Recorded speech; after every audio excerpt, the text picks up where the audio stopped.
A Scheme to Keep Spring. Chapter 1. Into the Han Residence. That autumn, the first edge of the north wind had only just arrived, yet the Sioux residence already felt as cold as deep winter. Evelyn Sioux knelt beneath the eaves, both hands resting neatly on her knees. With her head lowered, she looked like a willow branch that had learned to bend before others could break it. Inside the main hall, her father, Charles Sioux, paced back and forth with an ashen face. Her legal mother sat to one side, lifting and setting down her teacup over and over again, the porcelain knocking against the table in a rhythm sharp enough to unsettle the air. Everyone in the capital knew Adrian Han of the censorate was not a man to entangle lightly. He was young, spare with words, exact in his methods, and merciless toward corruption. The innocent feared him, the guilty feared him even more. And by a cruel twist of fate, Evelyn's father had recently begun living in terror of exactly that man. 3 days earlier, Adrian Han had led a search of the Southern Treasury and uncovered a chain of falsified ledgers tied to 3 government offices. Charles Sioux had not yet been named openly, but anyone with sense knew that once Adrian Han's blade was at your throat, blood was only a matter of time. Evelyn. At last her father stopped pacing and looked at her as though she were an object laid on a merchant's scale. "You are 19 now. I have raised you for years. It is time you repaid your family." She lifted her eyes, her lashes trembling only once. "What would you have me do, father?" Her stepmother cut in, her voice as sweet as honey and as cold as polished steel. "Nothing difficult. When Lord Han came to the residence the other day, he glanced at you before he left. One glance was enough. He noticed you. If the Sioux family sends you to the Han household, the match will look respectable, and our immediate trouble may yet be eased." Evelyn knew very well that if the person who had passed through that corridor that day had been a maid with a broom instead of her, she would still have been the one placed in the bridal sedan. She was the daughter of a sickly concubine, blessed with a face people admired only to resent. Her fate had long been written in cold ink. She did not answer at once. There was something more important to her than any marriage bargain. "And my mother?" Her stepmother smiled. "If you enter the Han residence, she will be moved to the western courtyard. She will have coal for warmth and proper medicine. The Sioux family will not mistreat her." It sounded like mercy. Evelyn knew it was a rope being tightened around her neck. She lowered her head again. "I understand." That night she went to visit her mother. The old courtyard was heavy with the bitter scent of medicine, and the roof seemed so low it pressed the breath from anyone inside it. Lady Lillian, thin as a final cicada wing in late season, tried to sit up as soon as her daughter entered. She stroked Evelyn's hair and peered at her with dim eyes, as though memorizing her face. "I heard you are to be married." Evelyn sat beside the bed and helped her lean against the pillows. "Yes." "To Adrian Han?" After a brief silence, Evelyn nodded. Lady Lillian coughed until her chest shook. When she could finally speak again, she clasped her daughter's hand and whispered, "People say he is colder than iron. They say there is too much blood on his hands. You—" Evelyn smiled and wiped the corner of her mother's mouth with a handkerchief. "People say many things. Besides, coldness has its advantages. A cold man will not waste attention on someone like me. I only have to live quietly under his roof, save enough silver, and bring you out to recover. Once you are well, we will go south and open a little shop of our own. I have thought it through." Tears fell onto Lady Lillian's pale hand. "You are still young. Why do you always think first about escape?" "Because no one else will think for me." The moment the words left her lips, both of them fell silent. The next morning, the Sioux family hurried through the wedding preparations. There was no grand music, no crowd of guests, no dignity proper to a noble daughter's marriage. The red bridal sedan went straight from the side gate of the Sioux residence to the Han estate, as if delivering a gift that had to be moved quickly and quietly. Inside the sedan, Evelyn clutched a small cloth pouch so tightly her fingers ached. In it were 3 broken ingots of silver, 2 old silver hairpins, and a slip of paper folded until it had nearly torn. She had copied the words secretly from a book. "Save yourself first." The Han residence was large, with high walls and rows of cypress, so dark green they seemed almost cold. The man who received her was the old steward, Rowan, silver-haired but upright in bearing. He neither looked down on her nor flattered her. He greeted her with careful propriety and led her to Orchid Court. "This is where Madam will stay." Evelyn looked up at the plaque. The place was unnaturally quiet, as though even the wind crossed it on softer feet.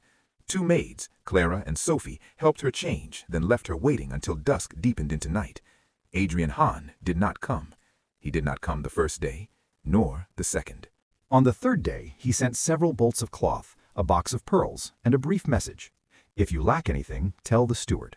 Evelyn looked at the gifts and felt both relieved and vaguely uneasy. He did not touch her. He did not ask after her. He showed no sign of wanting closeness. That meant her plan to live in peace under his roof was proceeding well. It also meant she had no clear way to win favors quickly enough to secure her mother's treatment. It was half a month before she saw him for the first time after the wedding. That afternoon, she carried a bowl of ginseng soup she had prepared herself to his study. The late sun lay slantwise across the stone steps. When she reached the doorway, she saw a man in black official robes standing over a stack of documents. His face looked carved with a knife, a straight nose, thin lips, deep-set eyes, and a stillness so complete it felt as if he could see through skin and bone alike. She stopped at the threshold, her heartbeat suddenly too loud. "My lord." Adrian Hahn looked up. His gaze rested on her for no more than a moment, yet it left a chill running down her spine. "Yes?" "I made soup. I feared you had worked too long without rest." He looked at the bowl, then at her. "Set it down." She placed the tray on his desk, but hesitated instead of retreating. Something inside her urged her on. If she did nothing now, she would have even less chance later. Gathering herself, she poured the soup into a porcelain bowl and softened her voice as much as she could. "It is still warm. May I stay and serve you?" Adrian closed the file in his hand. "Miss Sue." She startled. It was the first time he had addressed her directly, and he had not called her madam. "I married you because you would be safer here than in the Sue residence. Nothing more. You do not need to think of ways to please me." Evelyn stood motionless. Her fingertips trembled. He knew. He knew she had been sent here as a bargain. He knew she had already begun trying to flatter him. "But," she pressed her lips together and forced a gentle smile, "I am now part of the Han household. Serving you is only proper." "I do not require it." The sentence was so cold, she did not know where to place her own face after hearing it. She withdrew from the study and walked quickly down the long corridor. The night wind stung her eyes. She tipped her head back toward the dark sky and gave a short laugh. "Evelyn Sue, you truly thought too well of yourself. He does not need you to please him. He married you only because it was convenient to rescue a cat trapped in a cage, and cats should never dream of sharing a table with their owner." That night she sat at her table, clicking an abacus bead by bead. Clara watched for a long while before finally asking, "Madame, what are you calculating?" "Money." "Money?" "Yes." Evelyn sounded completely serious. "The lordship has given me cloth and jewelry, and he has not made my life difficult. That means I must find a way to turn those things into silver. Silver is what will buy medicine for my mother." Clara opened her mouth, unable to decide whether to laugh or panic. Evelyn closed the little ledger in front of her, and in the dark, her eyes shone with a steadier light. If she could not use affection at a pillow's distance, then she would find another way. She had never dreamed of becoming a peony treasured in some man's hands.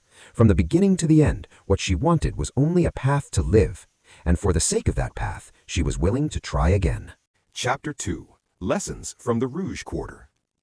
At the beginning of winter, there was one particularly unusual street in the capital.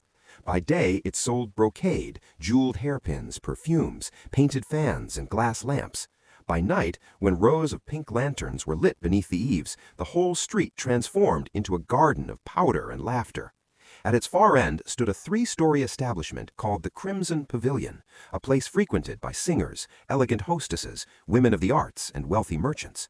If one wanted to hear the newest melody, learn the latest style of makeup, or study the kind of speech that could soften another person's heart, one went there. Evelyn stood before its doors with her cloak pulled low, staring up at the lacquered signboard in fierce internal conflict. She had grown up in a shadowed side courtyard of the Sue residence. She had never set foot anywhere so bright, so public, so alive. But she had heard that the women here were the best readers of human nature in the city, and what she lacked most at the moment was precisely that, understanding Adrian Hahn. She set her jaw and stepped inside. The hall was rich with sweet incense and plum wine. Pipa strings rose and broke like wind skimming across a lake.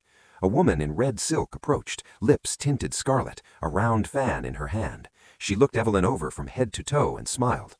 "What young lady has lost her way and wandered into my house?" Summoning every ounce of courage she owned, Evelyn placed a small pouch of silver onto the nearby bronze tray. "I want to learn a few things." The woman tilted her head. "The zither? Dance? Or how to make a man turn his head?" Evelyn flushed. "The last one." The woman laughed outright, her fox-like eyes narrowing with amusement. "Very well. My name is Nora, but for this amount of silver I can only promise half an hour of patience." "Half an hour will do. I will bring more later." Nora leaned on one elbow and studied her for a long moment before waving a maid over to lower the curtain around a private room behind the hall. Inside were a dressing table, several racks of garments, and a large bronze mirror. Evelyn sat before it with both hands obediently folded on her lap, like a student on her first day of lessons. "First," Nora said, "tell me what kind of man your husband is." "Very cold." "How cold?" Evelyn thought for a moment. "Like a blade just lifted out of well water. Looking at him is enough to make you shiver."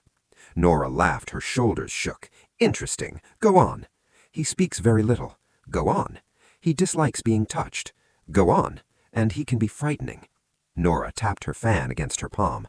"Then it is a blessing you have survived him at all." Evelyn sighed. "That is how I see it too." "All right." Nora stepped behind her and tipped up her chin to meet the mirror. "You do have one great advantage. Do you know what it is?" "No." "This face." Nora pointed to the reflection. "Clear eyes, fine nose, soft mouth. Most of all, when you are not trying to look clever, you look honest. For a man as hard as iron, pretending to be seductive is a poor strategy. The more you act, the more obvious it becomes." Evelyn blinked. "Then what should I do?" "Use what is true in you to stir what is soft in him." That only confused her further. "How do I know whether there is anything soft inside him at all?" Nora raised one brow.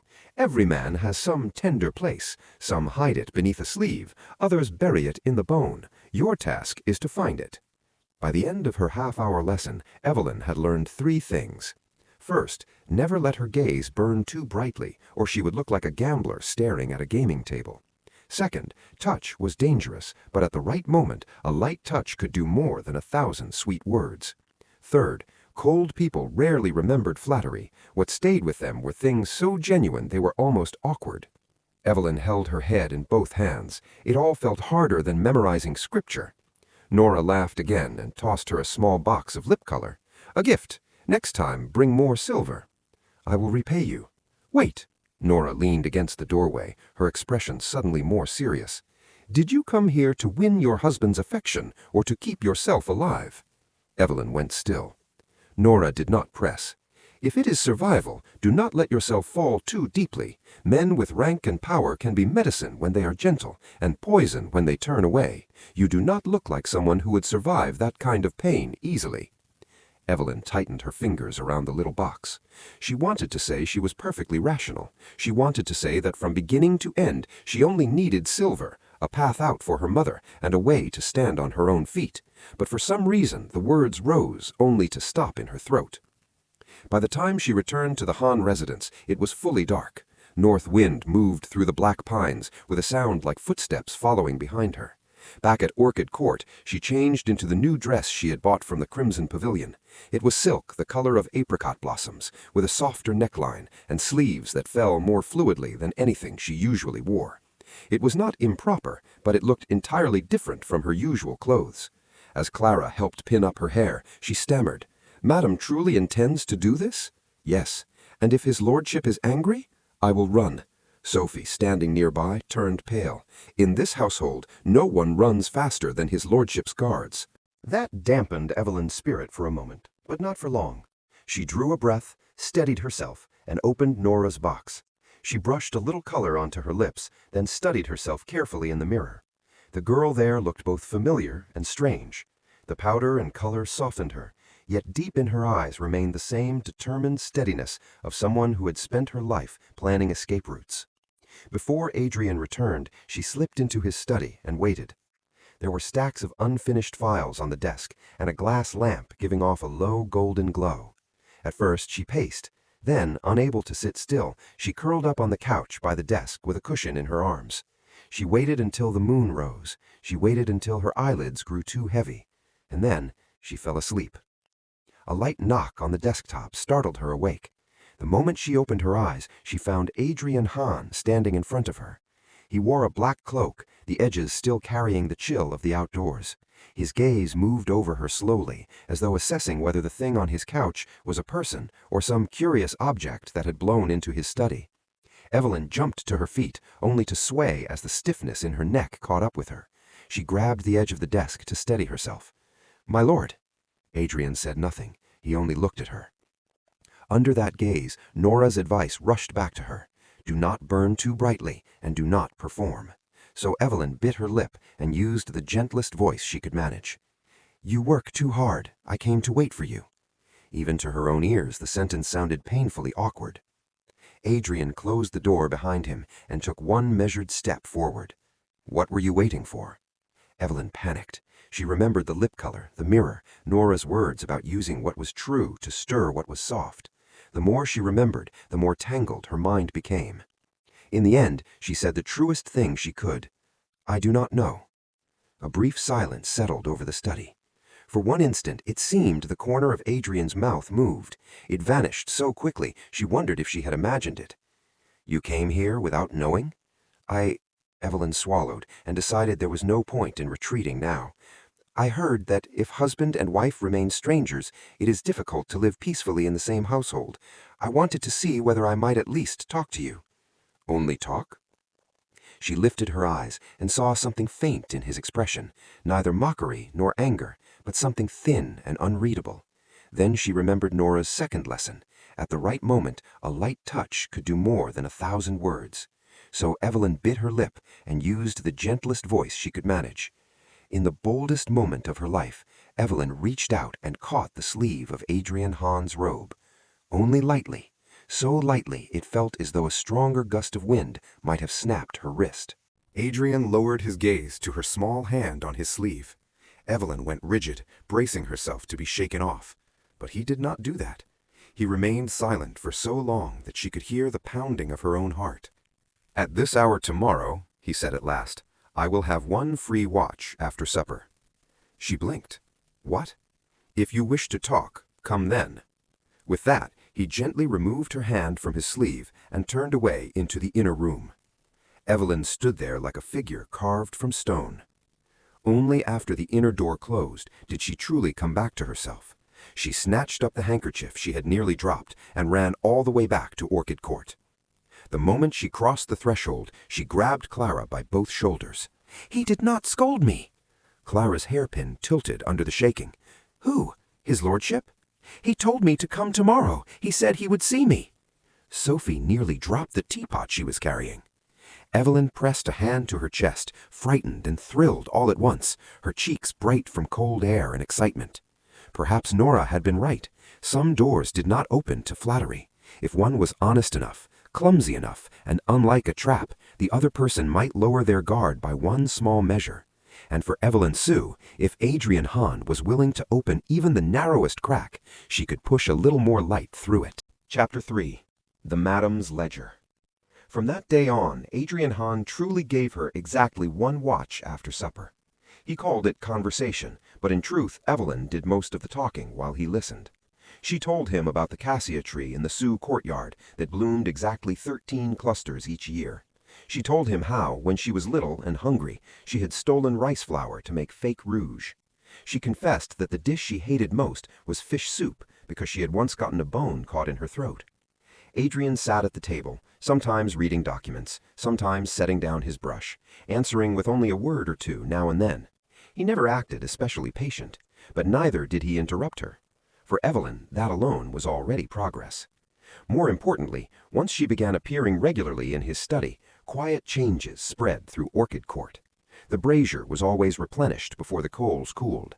Tonics for her mother were sent to the Sioux residence with increasing regularity by order of Steward Rowan.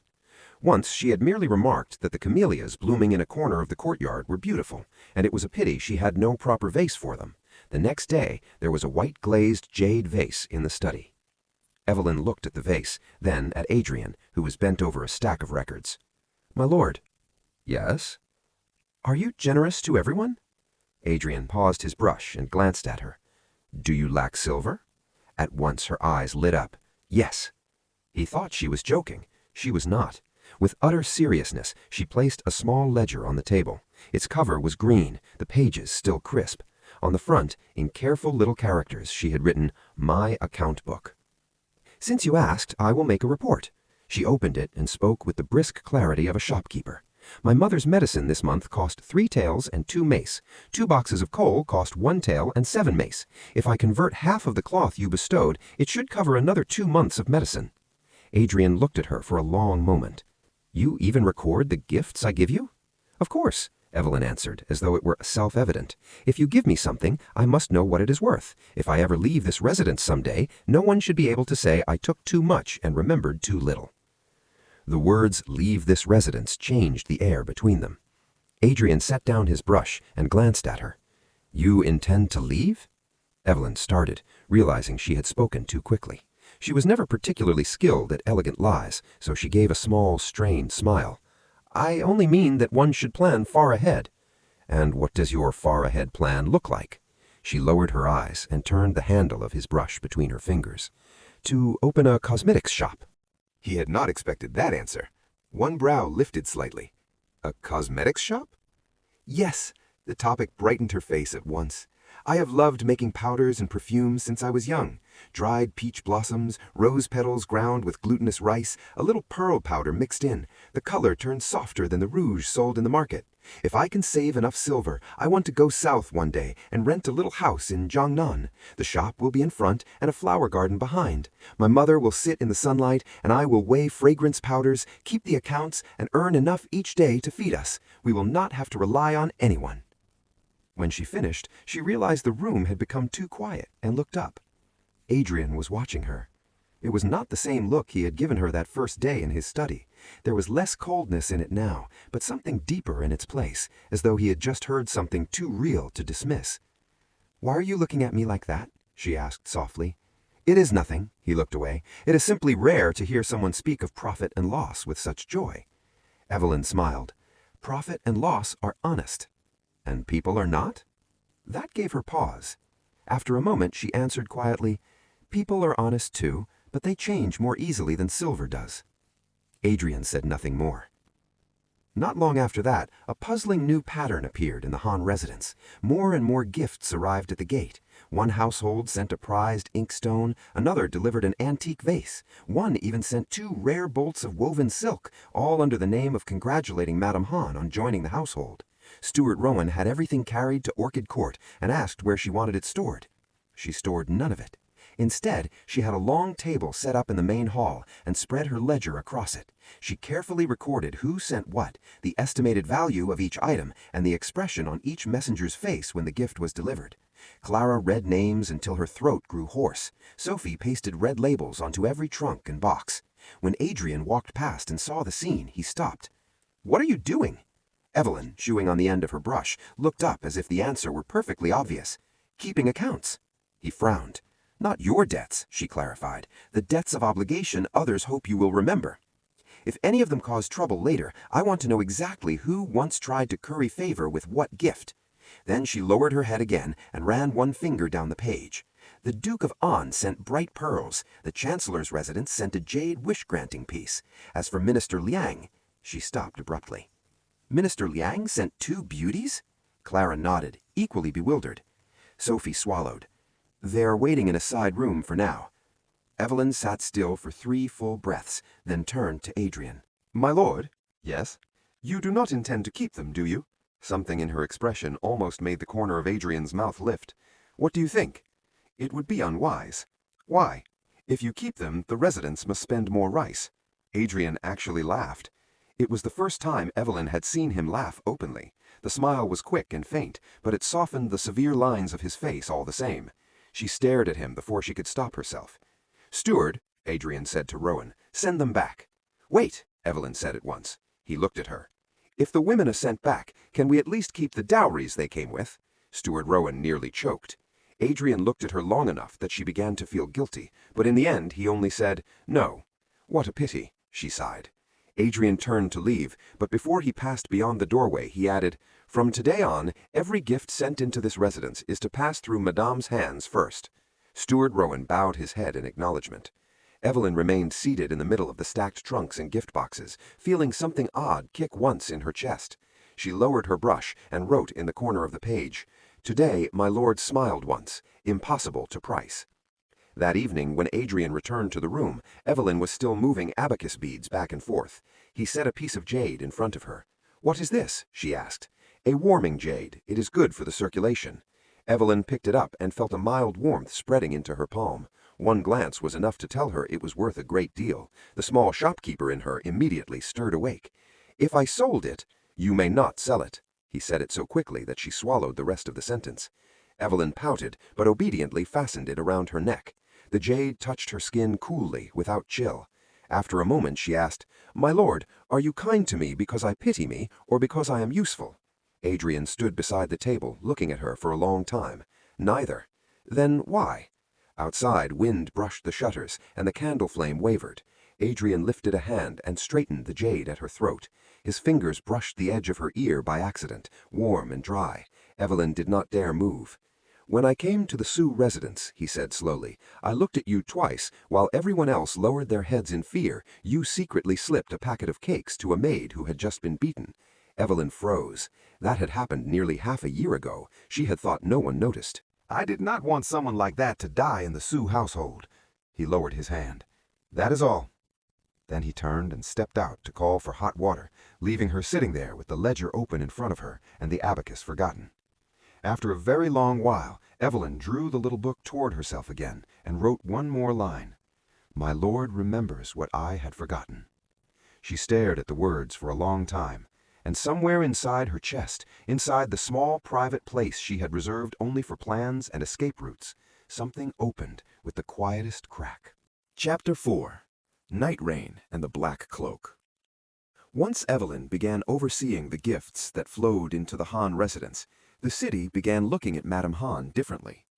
At first, people had assumed she was merely the discarded daughter of the Sioux family, sent to smother a crisis, like a pressed flower shut inside a book, destined to fade quickly.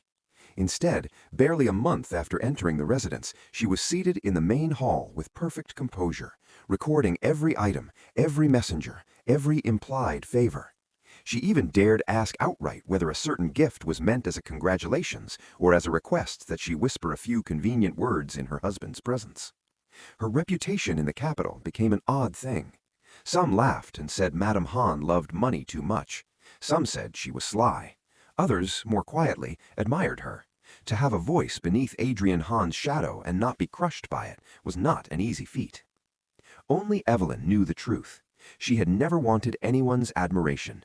She was simply fighting for every inch of safety and every scrap of agency in the only way she knew, by keeping account, by weighing carefully, and by refusing to let sentiment blind her. At least, that was what she had believed, until the day her father was summoned to the censorate. The news arrived on a rain-heavy afternoon. Dark clouds pressed low over the roof tiles, and water poured from the bronze beast-head spouts in long silver streams. Evelyn was sorting fragrant petals under the eaves when Clara came running. "Madam, Lord Sioux has been taken in." Evelyn's hand stilled. A white magnolia petal dropped into her palm. "And my mother?" "There is no word yet, but someone came from the Sioux residence. Your stepmother is weeping and shouting, and she sent word to ask whether Madam could beg Adrian Han for mercy," Evelyn finished for her, her voice calmer than she felt. Clara lowered her head. Evelyn rose and looked out at the curtain of rain. Her heart did shake. Her father had never loved her in any real sense, but her mother was still in that house. If the Sioux family fell, the first person to suffer would still be Lady Lillian. She picked up an umbrella and walked straight to the study. Adrian was listening to a report from his subordinates when she entered. Seeing her, he dismissed them all with one glance. Files lay open on the desk, the ink on some pages not yet dry. The moment Evelyn saw them, she knew this case had gone too far to be reversed. "You arrested my father," she said. "Yes." He admitted it plainly. "Is there real evidence?" Adrian lifted his gaze. "If there were not, he would not be sitting in a prison cell." Evelyn tightened her grip on the umbrella handle. "What if I begged?" "I would not release him." The answer came at once, as cleanly as a drawn blade. Outside, the rain seemed to fall harder. Evelyn stood still for a moment, then gave a small, unexpected laugh. "I thought as much." Adrian watched her. "Then why did you come?" "To ask something else." She set the umbrella down by the door and stepped closer. My mother is innocent. If the Sioux residence is searched and seized, can you let her leave safely? His eyes stayed on her face for a long while before he answered. Yes. Only one word, yet the rigid line in Evelyn's spine loosened at once. She bowed her head. Thank you, my lord. Anything else? Yes. She lifted her face again, rain-shadowed and pale. Have you ever thought that one day I might hate you? Adrian did not answer. My father deserves punishment. I know that. The Sioux family has rotted from within. I know that too. Her smile was faint. But the heart is not an abacus. Some things remain painful even when right and wrong are perfectly clear. Adrian looked at her for a long moment, then crossed the room until he stood before her. They were close enough that she could smell the chill rain caught in his clothes. I do not need you to understand at once. Then what do you need? He took the black cloak from his shoulders and draped it around her. It was still warm. Rainwater from her hair soaked into the collar, but he seemed not to notice. I do not need you to stand in the rain any longer. Evelyn stared at him. She had prepared herself for a reply as sharp as steel. Instead, he gave her that. Only that. A low roll of thunder crossed the sky. Lightning flashed once and vanished. In that brief white glow, Evelyn saw how tired he looked. The shadows beneath his eyes were darkened by lamplight, and one fingertip was marked with ink he had not yet washed away. People called Adrian Hahn a blade, a bar of iron, a living specter out of the prison halls. But standing before her then, he was simply a man who had come in from the rain and was trying, in the clumsiest way possible, to keep a woman from growing colder. Evelyn lowered her eyes. I am not cold, he said. You should still wear it. That night he came to Orchid Court later than usual. Evelyn sat beside the window with the black cloak still around her shoulders. When she heard his steps, she turned. He noticed at once that she had kept it, and asked only, Why are you not asleep? I was waiting for you. Adrian set down a covered food box. I had the kitchen make lotus seed porridge. Her surprise showed plainly. For whom? For you. He took in the pale cast of her face. You have eaten nothing since the afternoon. Something unfamiliar spread through her then, not like a wave, but like warm water creeping into hands long gone numb. She did not know how to defend herself against it. When she failed to move, Adrian sat across from her, ladled a bowl, and slid it over. Eat. Evelyn accepted the bowl. The porridge was perfectly cooked, the lotus seeds soft, with only the faintest trace of dried longan. After a few spoonfuls, she asked quietly, My lord, what if one day you discover I am not as good as you think? Adrian paused while pouring tea. What bad thing have you done? Evelyn thought of the daily calculations in her head, of the dream of gathering enough silver and disappearing, of the ledger in which she estimated the value of every object in the residence. Truthfully, she answered, quite a few. For example, she looked guilty. I once thought that if I saved enough silver, I would take my mother out of the capital without telling anyone. Adrian set down the teacup. Evelyn lowered her head, convinced this time she had truly said too much. But he did not grow angry. He only asked, in a very quiet voice, Why without telling anyone? She gave a small, bitter smile. If one has already decided to leave, what is the use of saying it aloud? So someone else can ask you to stay? Silence filled the room for a moment. Then Adrian said, If it were something else, I would ask you to stay. Her heart pulled tight. But if you wished to leave because being beside me made your life worse, he stopped, as if he had to choose each word with great care, then I would send someone to protect you on the road. Evelyn jerked her head up. For the first time she heard him speak a sentence that was difficult for him, a man used to commands and evidence, arranging each word as not to frighten the person before him, awkward enough to be sincere. Her gaze dropped to the bowl in her hands. Her nose suddenly stung. You are very strange, she murmured. Yes. You say you do not need me to please you, and yet you are kind to me. Yes. You arrested my father, and still you saved my mother. Yes. You, Evelyn paused before finishing in a whisper, you make it impossible for me to know whether I should hate you or soften toward you.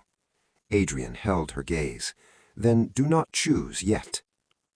By then the rain had already faded. Only the slow drip from the eaves remained. Evelyn lifted the bowl and, without realizing it, finished the porridge to the last spoonful. That night she did not touch her abacus. She sat by the window for a long time, turning the cord of the jade at her throat between her fingers. In the courtyard, Adrian's black cloak still hung over the stone bench, carrying the faint scent of rain and cool incense. For the first time since she entered the Han residence, she did not count profit and loss, because she had finally discovered that some debts could never be written into a ledger. Chapter 5. The Day of the Search. Everything happened faster than Evelyn expected. 3 days after the storm, an imperial order was issued. The court inspectors and the censorate were to work together in searching the homes of officials implicated in corruption. Charles Sue was among them. Before sunrise had even cleared the city walls, rumors had already spread through the streets. Every household with an official in it shut its doors more tightly. Passers-by lowered their voices, as though speaking too loudly might bring misfortune on themselves. In Orchid Court, Evelyn sat watching her own shadow across the floor and felt as if she were waiting for a blade to fall. Shortly after dawn, Steward Rowan came in person. "Madam, his lordship sent men to the Sioux residence in advance. Lady Lillian has already been moved to a small house in the south of the city." Evelyn stood so quickly her chair scraped. "Has she left already?" "Yes." Only then did she realize how cold her hands were. "I want to see her." Rowan hesitated for only a moment. "The carriage is ready." The courtyard house in the south was small, but clean and quiet, with a patch of sunlight falling across the yard. When Evelyn entered, Lady Lillian was sitting by the window under a thin blanket, a bowl of medicine steaming beside her. At the sight of her daughter, she froze for a heartbeat before trembling out, "Evie!" Evelyn knelt beside her and wrapped both arms around her frail body, her own throat tightening painfully. "Are you all right?" "I am fine, I am fine. Lord Han's men came so quickly. They would not let anyone touch me. Evie, you—" She stopped, looking at her daughter as if wanting to ask something she did not dare. Evelyn understood at once. "Father has been detained." Lady Lillian closed her eyes. After a long pause, she exhaled. "A man reaps what he sows. I only feel sorry for you." "Sorry for me for what?" Evelyn lifted her face with a smile. "I am living very well." "You have grown thinner." "That is because the food at the Han residence is too good. Every day I have to decide whether to eat another bowl of rice or save room for soup." Lady Lillian laughed in spite of herself, though the sadness in her eyes remained. By the time Evelyn returned to the Han residence, the light had already turned gold. The gates were shut tight, and the guards stood more rigidly than usual. As she stepped down from the carriage, she saw Adrian returning on horseback from a distance. Dust clung to his robes. There was a dried streak of ink and blood on one sleeve, and the cold in his face was enough to make everyone nearby lower their heads. Yet the instant he saw her standing beneath the steps, he slowed almost imperceptibly. He dismounted, tossed the reins to a subordinate, and came straight to her. "Did you see your mother?" "Yes." "How is she?" "She is all right." Evelyn's eyes dropped to the faint stain on his sleeve. "Were you hurt?" "It is not my blood." She said nothing. Adrian studied her for a moment. "Are you afraid?" She knew he meant the search and seizure. He may have meant himself as well. Evelyn thought carefully before answering with the truth. "Yes, but not in the same way as before."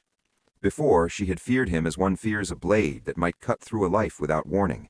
Now she feared many other things, that she was no longer calm enough to think of him merely as temporary shelter, that one day she would no longer be able to count him as profit and loss, that softening toward him would cost her the road she had spent years preserving. Adrian did not press. He only lifted a hand, touched her forehead as though checking for fever, and said, "Do not go out tonight. The city is unsettled." She nodded. That night she went out anyway, not beyond the residence, only to his study. She carried a small box of salve the physician had given her mother, claiming it was excellent for bruises and shallow wounds. When she arrived, Adrian was leaning back in his chair with his eyes closed. Only one lamp was lit. Its light skimmed over his cheekbones and showed a weariness she had rarely seen on his face. At the sound of the door, he opened his eyes. "You were hurt after all," Evelyn said, more a conclusion than a question. Adrian looked at the medicine box in her hand. "It is only a scrape." "Let me see it." "You know how to bandage wounds?" "I will learn if I must." He looked at her for a moment, then loosened the collar of his robe, enough to reveal the tear in the fabric at his shoulder. It really was only a scrape, but left unattended too long, the skin around it had reddened. Evelyn sat beside him and carefully wiped away the dried blood with a warm cloth before applying the salve. Her hands moved slowly and with such concentration that she forgot to speak. Adrian lowered his eyes to the loose strands of hair by her forehead. "Your father said many things in prison today." Her hand stopped. "Did he call me useless?" "Yes." She gave a small, flat smile. "That sounds like him." "He also said you were born under a bad star, that you bring misfortune to those near you." Evelyn made a quiet sound as though hearing gossip about someone else. "He said many cruel things," Adrian continued, his voice lower now. "I cut him off." She finished spreading the salve and let her hand fall. "Why?" "Because I did not want to hear them." "Did you not want to hear them because they annoyed you?" she asked cautiously. "Or because you feared I would be hurt if I knew?" Adrian did not answer, but the silence was answer enough. Suddenly, Evelyn found it hard to breathe. She stood, meaning to gather up the medicine, when Adrian caught her wrist. He did not grip hard, only enough to keep her from stepping away. "Are you hurt by it?" he asked. She turned her face aside. "No, I have heard those words often enough." "If you are used to them," Adrian said quietly, "why are your eyes red?" Evelyn pressed her lips together. After a long pause, she turned back and said in a low, clear voice, "Because for the first time, someone did not simply let me stand there and hear them." The study was silent enough that she could hear the coals shift in the brazier. Adrian was still holding her wrist. His fingers were warm and dry. She did not pull away and did not know how long she could remain like that. In the end, he drew her a little closer and sat her on the edge of the long seat beside the desk. "You may be hurt," he said. "You do not need to pretend in front of me." The words pierced the shell she had spent years hardening around herself. Evelyn lowered her head, and tears fell onto the back of the hand he still held. She hated crying in front of others. Tears changed nothing, they only made a person weaker. But tonight, looking at the dried blood on his sleeve and remembering that he had brought her mother out of danger before she had even begged, she could no longer hold herself steady. "Do not be this kind to me," she said hoarsely. "Why not?" "Because," she took a breath and forced the rest out, "because I am afraid that later I will not be able to leave." His hand tightened, not painfully, but unmistakably. "Then do not leave." She looked up. His eyes were still calm, but beneath that calm lay something more visible than before. Not pity, not convenience. It was the expression of a man who had known for some time what he wished to keep, and had only been waiting for the right moment to say so. Evelyn looked down again, her heart pounding hard enough that she feared he might hear it. That night she did not answer. She only stayed in the study for a very long time, long enough for the salve on his shoulder to dry, long enough for the moon to rise over the cypress branches. But inside, she knew that from this day onward, the ledger in her heart had become truly impossible to balance. Chapter 6. The Letter She Left Behind. After the fall of the Sioux family, the capital remained calm for roughly half a month. Charles Sioux was sentenced to exile. Evelyn's stepmother was stripped of her jewels and sent back to her native home. Most of the Sioux residence was sealed, with only one small courtyard left open for the old servants who had spent years there. Lady Lillian was spared being thrown back into that ruin only because Adrian Hahn intervened. Everything appeared to have reached its conclusion. For most people, that would have been enough to settle into peace. But Evelyn became more restless by the day. Some nights she woke beneath cold moonlight silvering the lattice windows and lay still, listening to Adrian's even breathing beside her. The gentler he became, the more afraid she grew, because she finally understood that she was no longer dealing with him through reason alone. She remembered the night he found her asleep over his desk and carried her back to bed instead of waking her. She remembered the bowl of ginger soup that appeared without fail whenever the weather turned colder. She remembered the way his dry, steady hand closed around hers on slippery stone paths after rain, as though it were the most natural thing in the world. To remember so much felt dangerous. Evelyn feared that one day she would forget what she had originally wanted. So she began preparing an escape. Not because Adrian treated her poorly, precisely because he treated her too well.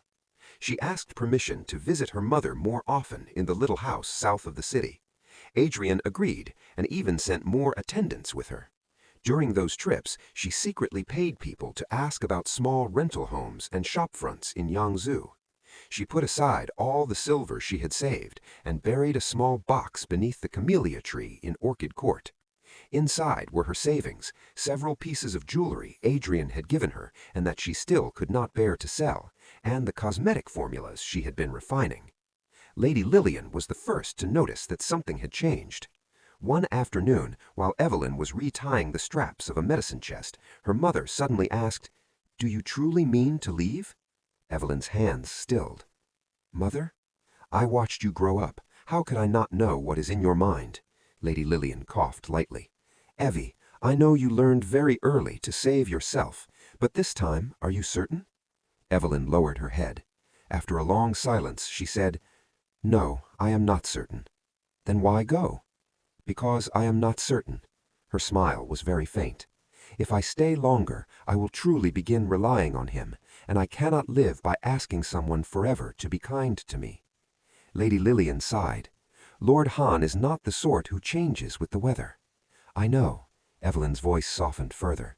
"That is exactly why I am afraid." To lose a person who had never wavered would hurt more than losing anyone else. The day she decided to leave dawned clear and bright. Adrian had been ordered out of the capital for 3 days to inspect military grain stores beyond the city. Before he left, he stood in the courtyard reminding Clara to make sure enough coal was always kept in Evelyn's room. Evelyn stood beneath the eaves and saw him off like an obedient wife, watching his figure disappear beyond the gate. Only when the sound of hoofbeats was far away did she turn inside, change into the plainest, easiest clothes she owned, and call for Clara and Sophie. By the time she finished speaking, both maids had gone pale. "Madam wants to leave the residence?" Clara looked ready to cry. "If his lordship finds out—" "I am leaving a letter." Evelyn pressed the sealed envelope she had already written into Clara's hand. "Put it on the desk in the study. When his lordship returns, give it to him." "But—" "There's no but." Evelyn looked at both of them and nearly softened. "You are safer staying here than following me.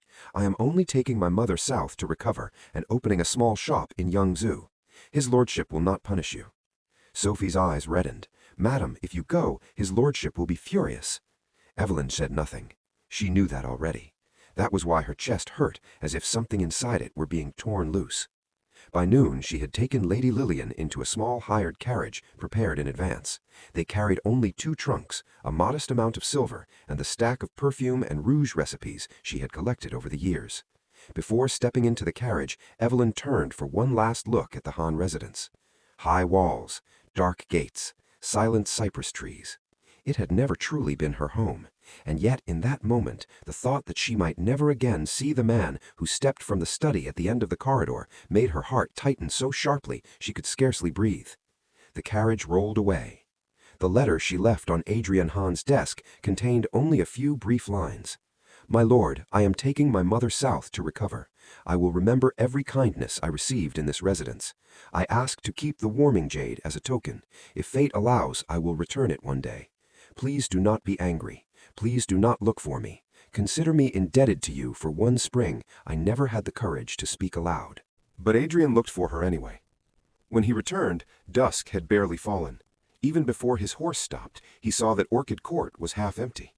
The earth beneath the camellia tree had been freshly dug. The little buried box was gone. Steward Rowan knelt under the steps, while Clara and Sophie stood nearby, white-faced. Adrian read the letter without a word. The only sign of movement came when the teacup in his hand shattered under the force of his grip, and a shard sliced open his palm. "My lord," Rowan began carefully. "Prepare horses." "My lord, where are you going?" "South." "It is already dark." Adrian looked up. The cold in his eyes froze the whole room. "Did I ask for the road conditions?" No one dared say another word. That same night, the gates of the Han residence opened, and a line of riders cut into the dark like arrows loosed from a bow. Adrian Han had never imagined that one day he would be deceived so thoroughly by a woman as soft as a flower petal. He was angry that she had left without facing him, angry that she had written those few thin lines as if one neat entry in a ledger could settle everything.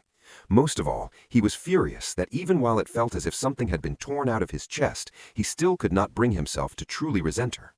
Along the road south, he slept almost not at all. By day he questioned relay stations and ferrymen. By night he rode through wind and grit. In one town he heard of a carriage carrying 2 women, one old and one young, with several trunks.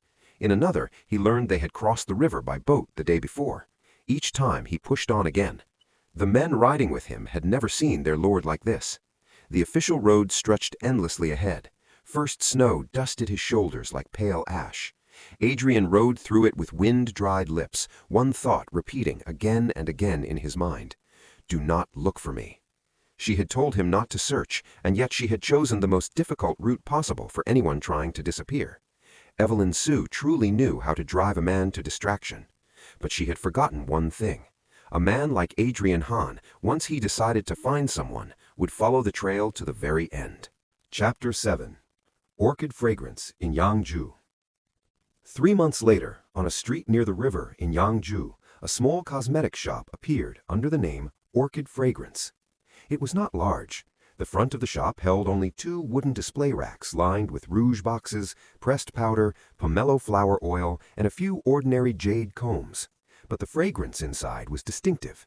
It was not sharp or heavy like the perfumes sold in the market. It was soft, clean, and lingering. The young proprietress spoke gently and settled accounts with startling speed. She rarely laughed loudly, yet whenever she bent to retie a customer's parcel, her eyes softened like spring water. Before long, people on the street grew used to calling her Miss Evelyn. Life in Yangju turned out to be busier and quieter than she had imagined. Her mother improved day by day in the milder climate. Evelyn rented a small room behind the shop, opened the front doors at dawn, closed her ledger at dusk, and spent the evenings grinding petals and writing down new formulas. She did not earn a fortune, but every coin she made was clean and honest and enough to let her breathe by her own strength. There was only one thing she never quite grew used to.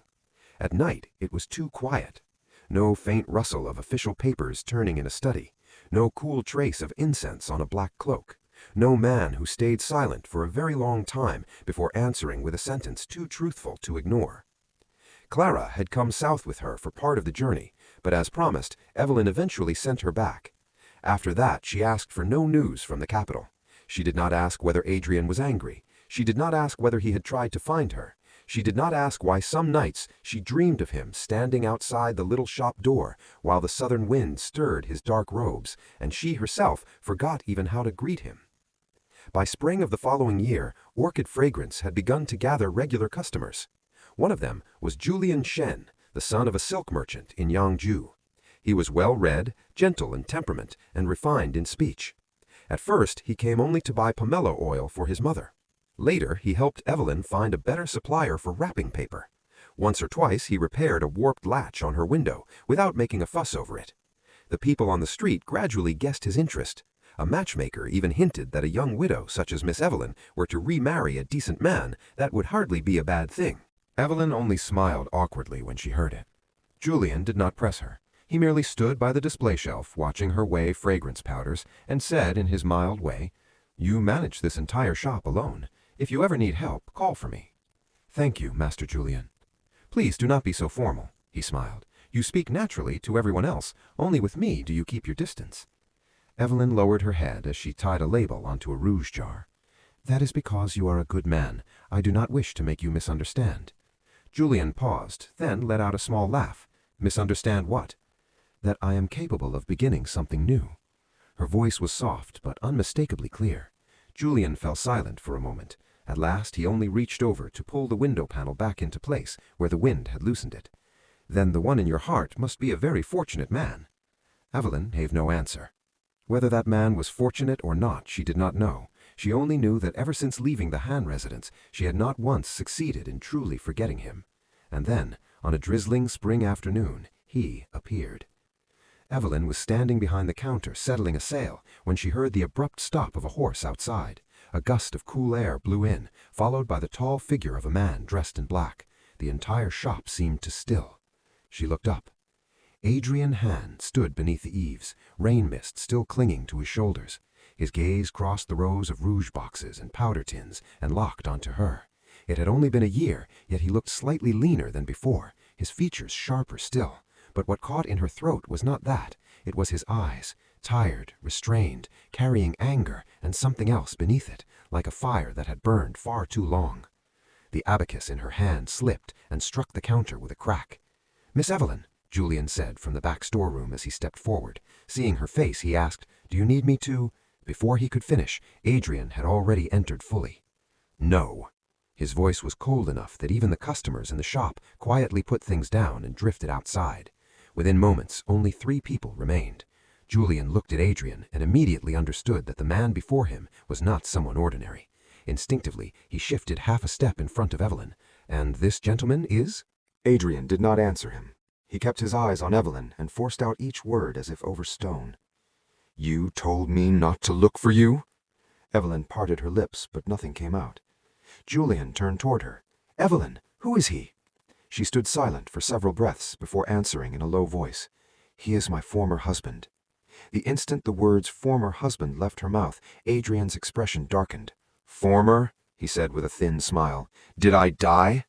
Evelyn nearly choked on her own breath. "That is not what I meant." "Then what did you mean?" Adrian stepped closer. "You left a letter and vanished, changed your name, opened a shop, found a kind man to stand beside you?" By now, Julian understood enough that his face had gone pale. "Miss Evelyn and I are only—" "I was not asking you," Adrian cut in. Julian retreated half a step under the force of that gaze, though he tried to remain polite. "Even so, you cannot behave rudely in another person's shop." "Another person's?" Adrian turned his eyes on him, his face like ice. "From beginning to end she has remained my wife." At last Evelyn came fully back to herself and stepped out from behind the counter. "That is enough." Both men looked at her. She took a breath. "Master Julian, I am sorry. Please go first." Julian looked from her to Adrian, then nodded reluctantly. Before leaving, he said quietly, "If you need anything, I will be in the tea shop across the street." Evelyn inclined her head. The door shut behind him. Outside, rain topped beneath the eaves. Inside, a small burner continued releasing the scent of magnolia. Adrian stood rigidly in the middle of the shop. She had never seen him so angry. "Please sit down first," she said softly. "I am not sitting." "At least do not stand in the doorway. You will frighten the customers." Adrian's expression sharpened. "And I am to be more afraid of your customers than you are of me?" Evelyn was quiet for a beat, then pulled out a chair. "Fine, then be angry first and speak afterward." That actually stopped him. Be angry first, then speak? Was she treating him like an unruly child? But looking at the hand she had braced lightly on the counter, he suddenly realized he was not the only one trembling. She was afraid too, afraid of his anger, afraid of the life she had built being overturned, perhaps most of all, afraid of herself. In the end, Adrian sat down across from the counter of powders and rouge. It was such a strange sight that anyone passing by would doubt their own eyes. The cold-faced official, who had terrified the capital, sitting in the middle of a cosmetics shop, surrounded by blush tones and perfume jars. Evelyn poured him a cup of hot tea. He did not touch it. He only asked, "Why did you leave?" She looked at the steam lifting from the cup. "Because I was afraid." "Of me? No. Then of what?" She looked up with reddened eyes. "Of myself." Adrian said nothing. "I grew up by planning escape routes," Evelyn said, her smile sad and faint. "I always believed that if I leaned on someone, one day I would be left behind. So when you were kind to me, I did not feel reassured. I felt more frightened. I was afraid that one day I truly would not be able to leave, and if some misfortune came after that, I would have no retreat left at all." "You thought I would abandon you?" "I did not know." Her answer was honest. "And because I did not know, I could not gamble." It was too honest a reply to feed anger. Adrian had prepared 100 things to say, to ask whether she understood how he had searched, whether she knew how many nights he had stared at that thin letter on his desk. But hearing her now, all that remained in him was a deeper ache. "You never asked me a single question," he said. "You never asked whether I wanted you to stay. You never asked whether I kept you by me out of pity. You decided everything alone and left." Evelyn clenched her skirt. "Because if I had asked, I might not have been able to go." Outside, the rain softened. Inside, fragrance drifted through the little shop. Adrian looked around at the jars of rouge, the powder boxes, the order book lying open on the table. At last, he gave a faint smile. "So this is your dream." Evelyn nodded. "It is not bad." She blinked up at him. "Not bad?" "Yes." He glanced at the half-mixed peach-toned rouge in front of her. "But the back room is too small. Your records are untidy. The west-facing window will make the place too hot in summer. If you want to keep this shop for years, you should move." Evelyn stared at him. It took several long moments before she understood what he was doing. He had not come to destroy the shop. He had not come to drag her back by force. Something bitter and sweet rose at once in her chest. "You are not taking me back?" Adrian answered with disarming calm. "I could." She held her breath. "But if I did, you would only find another way to run." She went very still. "I came here," he said slowly, "to let you choose again." Chapter 8. Choosing Again. No one had ever spoken a sentence that threw Evelyn's heart into greater confusion. Choose again. Choice was a luxury her life had rarely offered. In the Sioux residence, others had chosen for her. When she entered the Han household, others had chosen for her again. Even the day she fled, when it looked as though she had finally made a decision for herself, she had really only been driven forward by fear. And now Adrian Han sat in the middle of orchid fragrance, rain still on his black sleeves, and told her she could choose again. "What is it you want me to choose?" she asked. "To stay here alone," he held her gaze, "or to choose me as well, without throwing away this dream?" She could only stare. "Did you truly think I came here to destroy your shop and lock you away in the capital?" Adrian asked, tiredness edged through his voice. "If that were what I wanted, I could have done it the moment I stepped through your door." "Then," she swallowed, "what do you want?"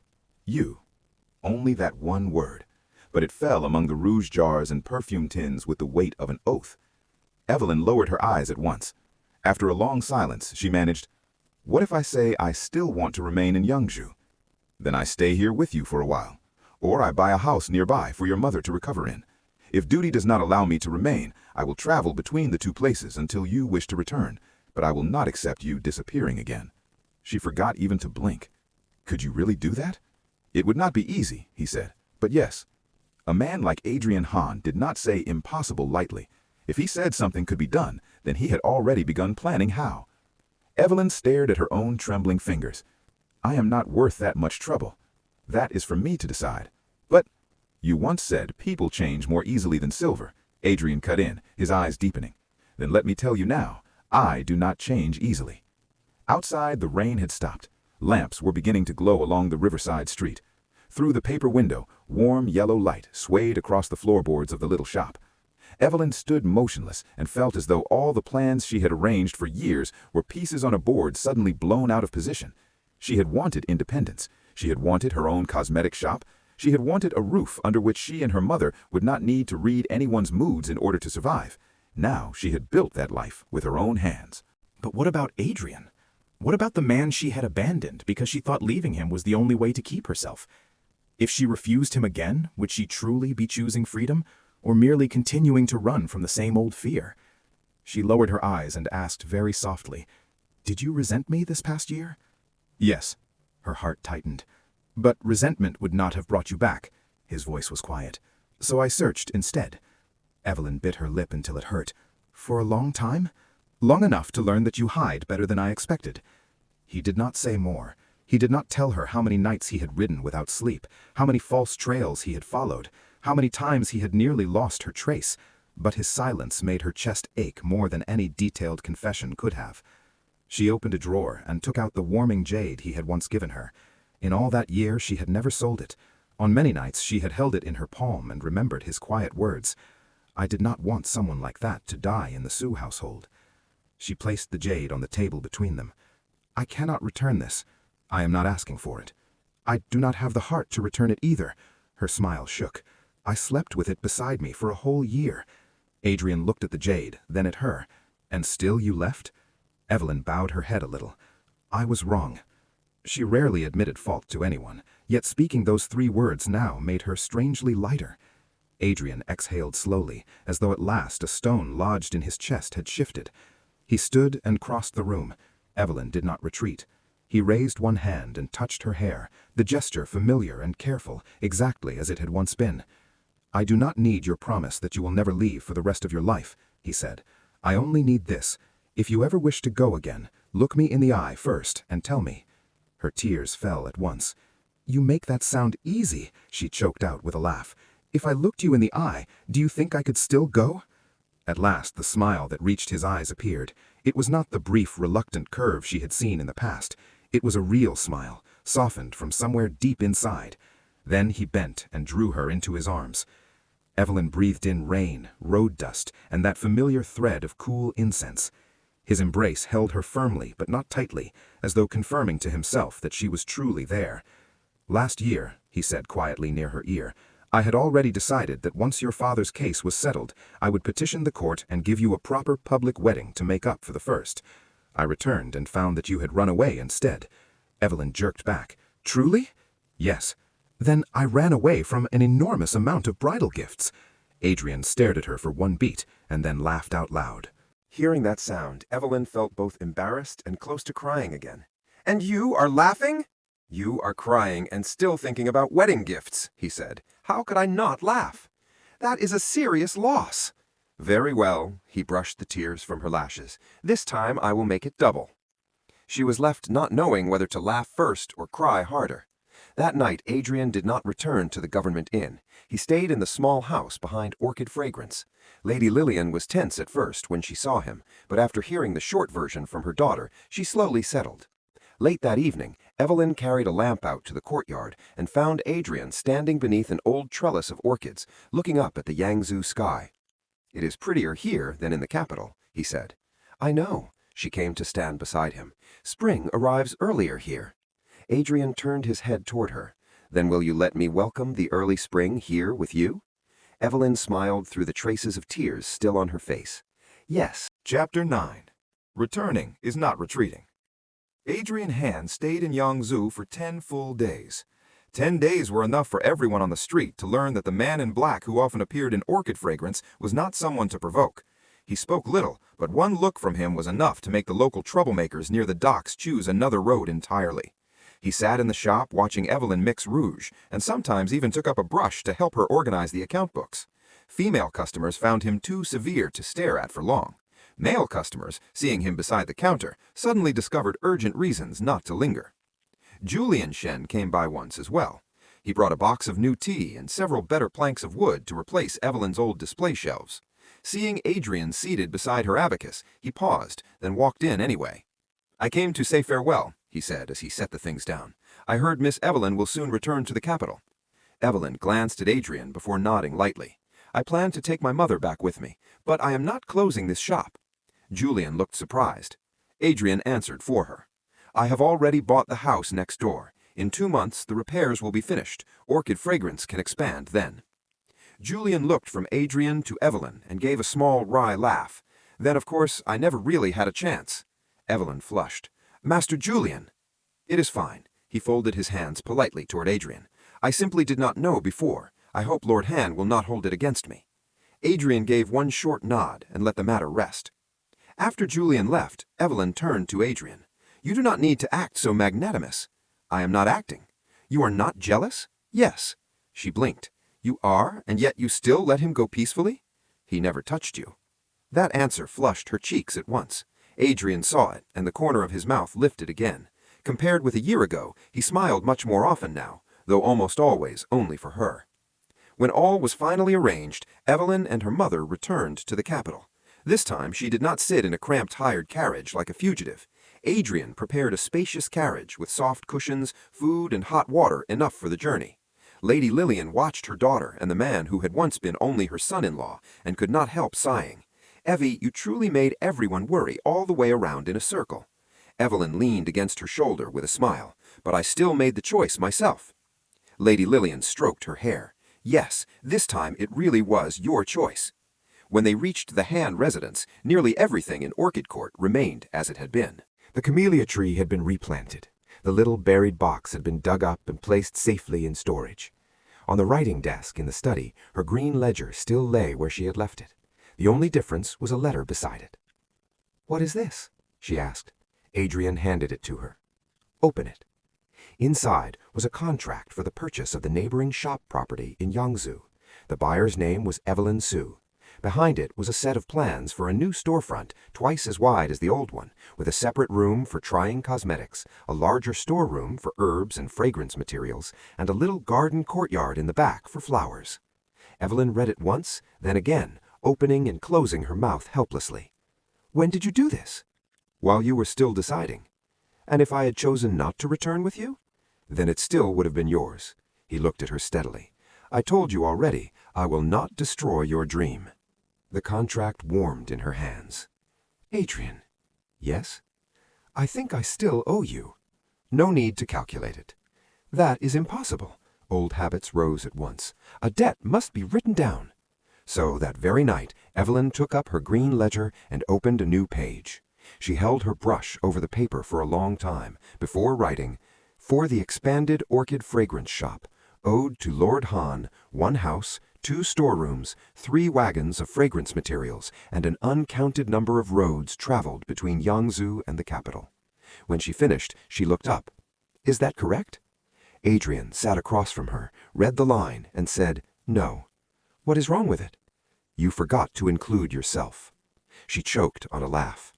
Outside the window, spring wind moved through the cypress branches. The Han residence was as quiet as it had been the day she first entered it, and yet within that quiet there was warmth now that had not existed before.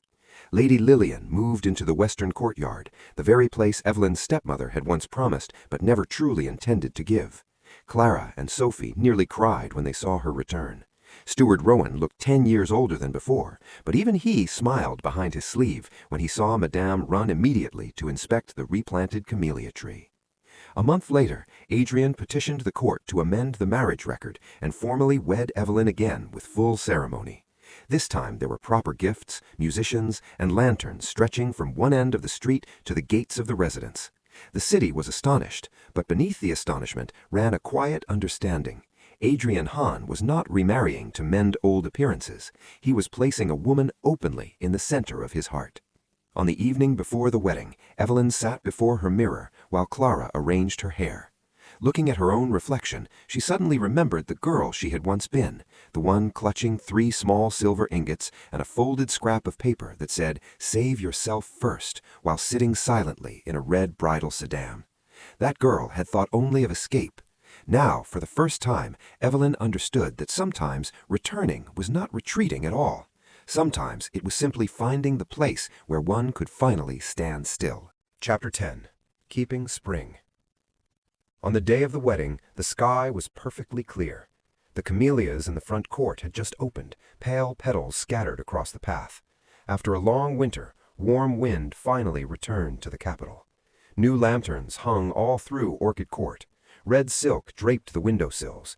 Even the cypress trees around the yard had been tied with slender ribbons. Evelyn sat in her room wearing deep rose wedding robes and a phoenix coronet just light enough to bear, though heavy enough to straighten her back. Clara and Sophie moved around her in a rush, adjusting sleeves, fixing hairpins, smoothing the silk again and again. Lady Lillian entered with the help of a cane, looked at her daughter for a long moment, and promptly burst into tears. "Mother, why are you crying?" Evelyn took her hand. "I am only marrying the same man again." "That is exactly why I can cry in peace." Lady Lillian laughed through her tears. "The first time you left this house without looking truly married. This time you are becoming a bride for real." Outside, the drums sounded to mark the auspicious hour. A maid hurried in to announce that Lord Han had arrived at the courtyard gate. Clara hid a smile. "His lordship has already asked 3 times whether the coronet is too heavy." Evelyn laughed when she heard that. "He truly is—" She never finished the sentence. The curtain lifted, and Adrian stepped into the morning light. He wore wedding robes of dark red, entirely unlike the black garments in which she had first known him. The color did not soften his features so much as deepen the steadiness in his eyes. His gaze moved slowly over the tassels of her coronet, the folds of silk on her shoulders, and finally settled on her flushed face. The room fell silent. Sensing the moment, Lady Lillian allowed the maids to help her out. Clara and Sophie fled just as quickly, leaving the 2 of them facing each other in the warm morning light. After a moment, Evelyn asked in a small voice, "Why have you come in so early?" "To make sure you do not run." She stared at him. "I still have not settled that matter with you." "What matter?" "The matter of you telling the entire residence that I am very good at disappearing." Adrian let out the faintest laugh. "I only told them to watch Madame a little more carefully." Evelyn gave a quiet huff, but the corners of her mouth still curved up. He stepped closer and adjusted the slightly crooked hairpin in her hair. "Is it heavy?" "I can bear it." "If it is heavy, remove part of it." "On a wedding day? Certainly not." "I do not want your neck aching." Looking at his face so near to hers, Evelyn suddenly felt her throat go dry. This man, who had once been sparing with every word, now occasionally said things that left her defenseless. "You indulge me too much," she whispered. "Yes." "And you are not afraid I will become spoiled?" "I have indulged you from the beginning." Adrian's tone remained perfectly calm. "If I worry now, it is much too late." Evelyn smiled until her eyes curved. This wedding followed every rite properly. After they bowed before heaven and family, Adrian kept hold of her hand through every stone step as though he feared she might trip. Those who had only heard of his coldness could hardly hide their astonishment, but no one was more astonished than Evelyn herself. She had never imagined that one day someone would cherish her so openly, in full view of the entire capital, without it being framed as charity or convenience. By the time night fell and the guests had dispersed, Evelyn sat in the bridal chamber removing pieces of jewelry one by one. Her neck truly ached, but her heart felt strangely light. Adrian came in carrying a bowl of sobering soup. "You are still able to carry things?" she teased. "I thought they tried very hard to drink you under the table tonight." "I hardly drank at all." "That was because I blocked half the toasts for you," she laughed softly. "Steward Rowan looked ready to faint." Adrian set down the bowl and looked at her. "I did not want you drinking too much." "It was fine. I was happy today." She lifted the bowl but did not drink at once. Some impulse struck her. She reached into the drawer beside the bed and took out the green ledger. Adrian raised one brow. "You are keeping accounts on your wedding night?" "I must." Evelyn opened to the final page and dipped her brush. "Today requires one more entry." She wrote with solemn care, every stroke neat and deliberate. "On this spring wedding day, ode to Adrian Han, one honorable welcome home, one lifetime of patience, and countless small kindnesses beyond all price." When she finished, she pushed the book toward him. "Read it." Adrian studied the line for a long while, then took up the brush and added a reply beneath it. "Received. No repayment required."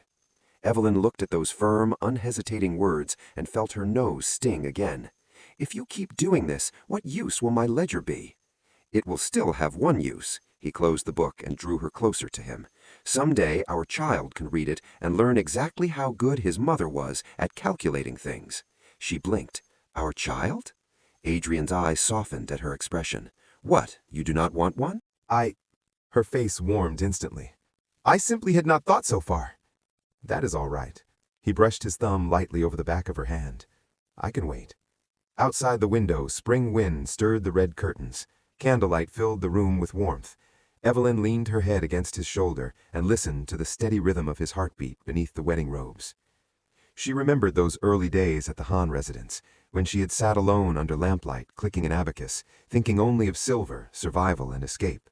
If anyone had told that girl she would one day sit in the arms of a man she had once believed colder than steel and calmly listen as he spoke of a shared future, she would have laughed and called them mad. And yet life was strange. Sometimes one spends so long making schemes just to protect a sliver of peace that only in the end does one realize what mattered most was never the silver, never the shop, never even the safety itself. It was the person who stood at the turning in the road, did not force you to come back, and simply said, "You may choose again." Evelyn curled her fingers around Adrian's hand. "Adrian?" "Yes?" "I still want to go to Yangju often." "All right." "Orchid fragrance must open the new rooms exactly as planned." "All right." "My mother likes sunny courtyards." "I know." "And one more thing." She lifted her face to him, her eyes bright in the candlelight. "If I suddenly feel like settling accounts with you in the future, you are not allowed to hide." The corner of Adrian's mouth curved. "All right." At last she smiled and gave him the sentence she had owed him for a very long time. "Then I will not run any more." He tightened his hand gently around hers. "I will remember that." That night was very quiet.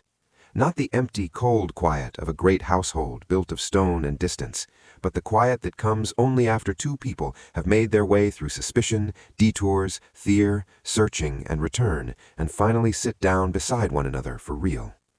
Outside the eaves, one last late camellia petal dropped onto the stone. And that year, at last, Evelyn did not let spring slip away. Hey there! If you enjoy our audio content, don't forget to hit that like button and share this video with your friends. Most importantly, click subscribe and ring the bell to stay updated with everything Zuzu Audio. Support the channel and join our community today.